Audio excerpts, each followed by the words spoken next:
should we talk about Arsenal? Yeah, why not? And that news yesterday that they have confirmed. Arsenal's night in the Champions League was supposed to be routine, a comfortable, composed performance that kept their European momentum intact.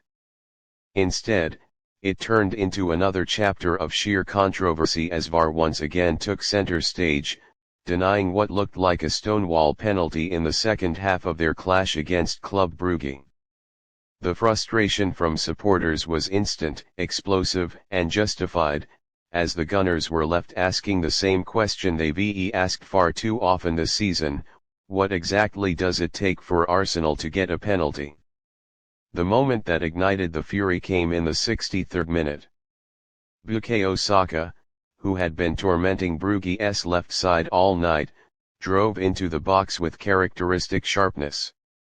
As he shifted the ball onto his left foot, Brugge defender Maxim Dekeeper lunged in late, making clear contact with Saka's shin before getting anywhere near the ball. Saka went down, the referee immediately waved play on, and Arsenal's players stood in disbelief, waiting for VAR to do what it was created to do: correct obvious errors. But instead, after a brief check, the decision stood.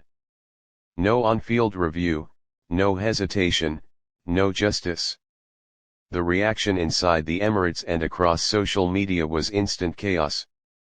Arsenal fans had seen this movie before, a movie they never asked to watch but one VAR seems determined to screen every other week.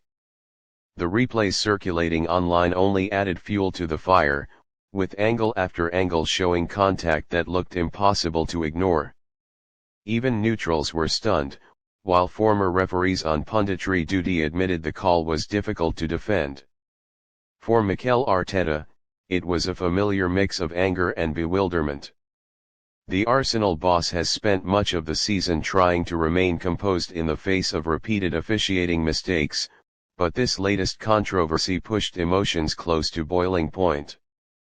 His post-match comments were measured but sharp, stating that the decision was incomprehensible and reinforcing his belief that Arsenal are being subjected to inexplicably poor calls in major moments. It was evident he felt the decision robbed his team not just of a penalty, but of control and momentum in a tight match. The players, too, showed visible frustration. Saka himself could be seen speaking to the referee after the final whistle, gesturing to his shin where contact had been made.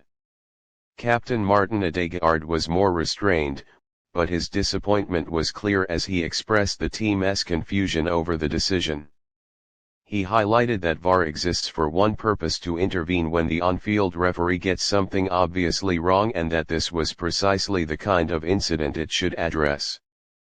The wider Arsenal fan base, already carrying a season's worth of grievances with officiating, vented their fury across platforms. Many pointed to a pattern: big decisions consistently going against the club at crucial times. Some fans shared screenshots of earlier incidents in the season, comparing them to similar fouls that resulted in penalties for rival sides. It wasn't just anger, it was exhaustion, a sense of déjà vu that had stretched their patience thin. Even with the controversy, Arsenal continued to push forward, showing resilience and determination not to let the injustice define the match. Their attacking play remained sharp, their pressing relentless, and their defensive shape disciplined. But the denied penalty hung over the game like a dark cloud, a what-if moment that could easily have changed the complexion of the evening. What made the situation even more difficult for fans to stomach was how clear-cut the incident appeared to be. The contact was obvious, the foul was late, and Saka's reaction was natural. There was no hint of simulation.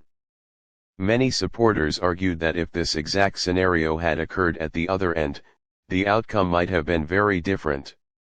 That belief, whether true or not, has contributed to a growing distrust of VAR and the Premier League's officiating structure. For Arsenal, the focus now shifts to regrouping and moving forward, but it's impossible to ignore the emotional weight of moments like these. A team fighting for trophies cannot afford to be hindered by officiating decisions that seem to defy logic. Fans, already feeling mistreated, are only becoming louder in their demands for transparency, improvement, and accountability. In the end, the match will be remembered less for the football and more for the controversy that overshadowed it. The denied penalty was the spark, but the explosion came from years of frustration bubbling beneath the surface. Arsenal were once again left feeling robbed, and supporters were once again left asking when this long-running VAR nightmare will finally end.